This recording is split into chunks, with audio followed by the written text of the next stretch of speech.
মুসলিম বিশ্বের মধ্যে ভাগ বলা হয় ইরানকে। তারাই একমাত্র একটি রাষ্ট্র যারা সরাসরি পশ্চিমাদের বিরুদ্ধে মাথা তুলে দাঁড়ায়, জবাব দেয়, চুকে চুক রেখে কথা বলে। এই ইরানের বিরুদ্ধে ইসরায়েল সামরিক হামলা চালিয়েছে এবং ইরান পাল্টা জবাব দিচ্ছে, কিন্তু এই জবাবগুলো সে ওইভাবে দিতে পারছে না, কারণ হচ্ছে তার ঘরেই বসে আছে শত্রু, যারা মির্জাফর, যাকে বলে ঘরের শত্রু বিভীষণ, জর্ডান, ইরান প্রতিবেশী রাষ্ট্র। সো ইরানের উপর যখন ইসরায়েল হামলা চালায় তখন এই জর্ডান তাদের আকাশসীমা খুলে দেয়, তারা কোনো ধরনের ইন্টারসেপ্ট করে না, তাদের আকাশ প্রতিরক্ষা ব্যবস্থা একদম অকেজ করে ফেলে। এবং যখনই পাল্টা জবাবে ইরান ইসরায়েলের উপর হামলা চালায় তখন এই জর্ডান তাদের আকাশ প্রতিরক্ষা সিস্টেমটা অ্যাক্টিভ করে দেয় এবং তাদের মিসাইলগুলা, পারমাণবিক সুপারসনিক মিসাইলগুলা ওই আকাশে ইন্টারসেপ্ট করে। সো আসলে কি বলবো, ইতিমধ্যেই ইসরায়েলের প্রধানমন্ত্রী হচ্ছে বেঞ্জামিন নেতানিয়াহু, তিনি ঘোষণা দিয়ে ফেলছেন যে ইরানের পর তাদের পরবর্তী টার্গেট হচ্ছে পাকিস্তান, কারণ ইরানের পর পাকিস্তানই একমাত্র সক্রিয় রাষ্ট্র যারা হচ্ছে পারমাণবিক অস্ত্রের মালিক, এবং তারা প্রত্যক্ষভাবে ইরানকে সমর্থন দিচ্ছে।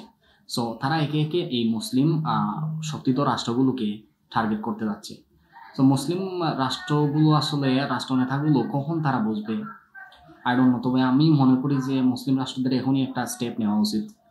দে must to be step forward with Iran, কারণ এটা হচ্ছে সর্বশেষ মরণ কামড় হতে যাচ্ছে। সো এখন যদি তাদেরকে প্রতিহত না করা যায় তাহলে ইন ফিউচার তাদেরকে অনেক অনেক বেশি ভোগান্তির মধ্যে পড়তে হবে। সো আরেকটা নিউজ হচ্ছে ইরানে প্রায় 80 জন, প্রায় শতাধিক গুপ্তচরকে তারা হচ্ছে ধরেছে এবং তারা বলছে যে তারা মোসাদের এজেন্ট। সো এর মধ্যে সবথেকে ইন্টারেস্টিং বিষয় হচ্ছে তার মধ্যে প্রায় 75 জন প্লাস হচ্ছে ভারতীয় নাগরিক। তা আপনারা জানেন যে ইরানে তেলের খনি রয়েছে এবং সেখানে কাজ করার জন্য কিংবা পারমাণবিক অস্ত্রের খনি অস্ত্রাগার রয়েছে, এখানে কাজ করার জন্য বিশাল পরিমাণ একটা শ্রমিকের প্রয়োজন। তারা ইন্টারনালি এই কাজগুলো একা একা করতে পারে না। সো তারা এই শ্রমিকগুলো হায়ার করে বিভিন্ন ফরেন কান্ট্রি থেকে, এবং এই শ্রমিকগুলোর বেশিরভাগই হচ্ছে ভারতীয় নাগরিক। সো তারা এখানে কাজ করার সুবাদে ডে বাই ডে কনসিস্টেন্টলি তারা মোসাদের সাথে যুক্ত হয়ে যায় এবং তারা একটা একটা একটা এজেন্ট তৈরি করে এখানে, এবং এই তথ্যগুলো মোসাদকে পাচার করতো। সো বেশিরভাগই হচ্ছে ইন্ডিয়ার নাগরিক। সো আসলেই কিছু বলার নেই, তারা ইন্ডিয়ার সাথে কেন এত গভীর সম্পর্ক আমি বুঝি না। ইন্ডিয়া রাষ্ট্রটা একটা মির্জাফরি রাষ্ট্র। সো সেখানে কাজ করে এবং সেখানে কাজ করে তারা অর্থ উপার্জন করে এবং সেই যেই তালাতে খায় বলে না, ওই তালাতে সেট করে। সো বিষয়টা এরকম হয়ে গেছে। এবং জর্ডান মির্জাফর একটা রাষ্ট্র, মির্জাফর। সো ইরান তাদের সর্বোচ্চ চেষ্টা করতেছে এবং ইতিমধ্যে তারা পাল্টা হামলা করতেছে অলরেডি, এবং ইসরায়েলের বিভিন্ন ধরনের পারমাণবিক অস্ত্রাগার, পারমাণবিক ঘাঁটি এগুলোতে আক্রমণ করছেন, ব্যাপক পরিমাণ ক্ষয়ক্ষতি করছে।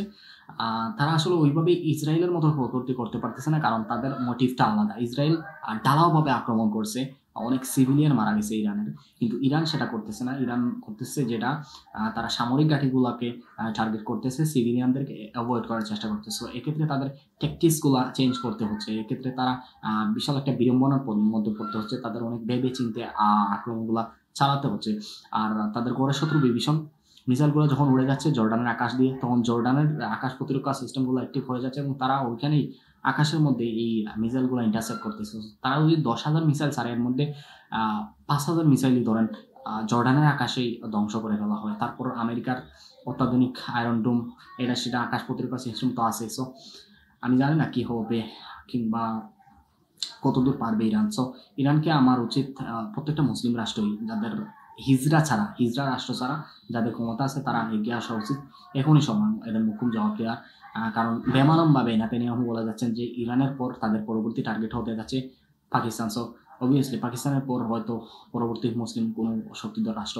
সো এর আগেই আপনাদের স্টেপ নেওয়া উচিত এবং এখনই সময় এটা নিয়ে ভাবা উচিত। So I hope something would be better. So পরবর্তী নিউজ আসার আগ পর্যন্ত অপেক্ষা করুন। অবশ্যই কোনো আপডেট নিউজ পেলে আমি আপনাদের সাথে শেয়ার করবো। ভালো থাকুন, সুস্থ থাকুন, আল্লাহ হাফিজ।